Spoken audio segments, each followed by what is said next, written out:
Dati, meron akong sinut na project nung nasa pest control tayo. Meron ako nilakad yung pinupunta namin sa rallies nila Labi. Yung mall na yun, Gawin mo na lahat ang kaya mo gawin. Nicole, ganun ka nga. Kaya. Nicole. Yung pag-pray ka tapos hihintayin mo lang. Oo, totoo. Ang gagawin mo, mag-pray ka, mag-pray mo na siya. Pero gawin mo yung best mo. Ngayon, lahat ang hindi mo kaya. Siya nang bahala. Siya nang bahala gagawin. Kasi kita mo yung sa ABS.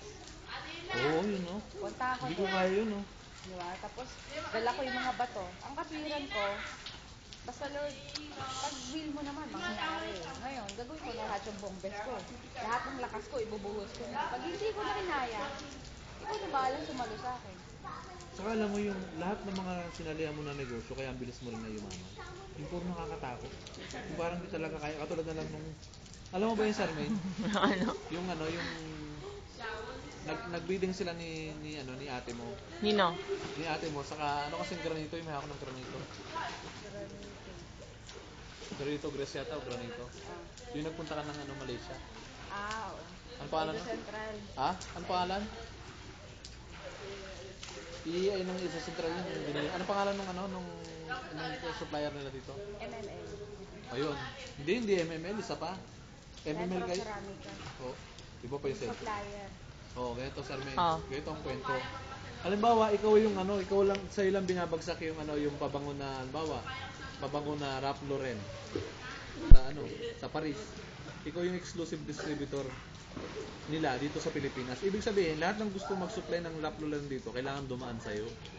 So ngayon, halimbawa ako, kumukuha ko sa'yo ng Ralph Lauren. Ang benta mo sa akin ng isang pabango, halimbawa, Just game yun eh. Manap ka na ng pinakamagandang pangmate mo. ay, huwag mo sabihin sa akin, is your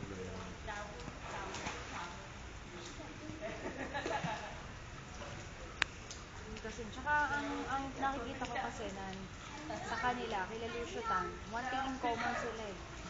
Lahat sila, risk taker. calculated risk ang tawag naman doon.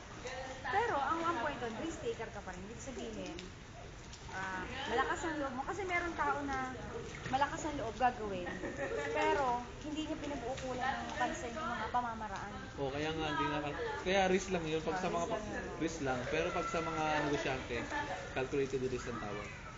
Ngayon, siyempre, kung pinasok mo, isipin mo na lahat, yung mga pros and cons. Lahat ang mangyayari, lahat ang pwedeng maging problema, na-solve mo na bago pa mangyari. So, dumating man yung problema na yun, alam mo na, hindi kikilos. Tapos trabahuin mo na siya.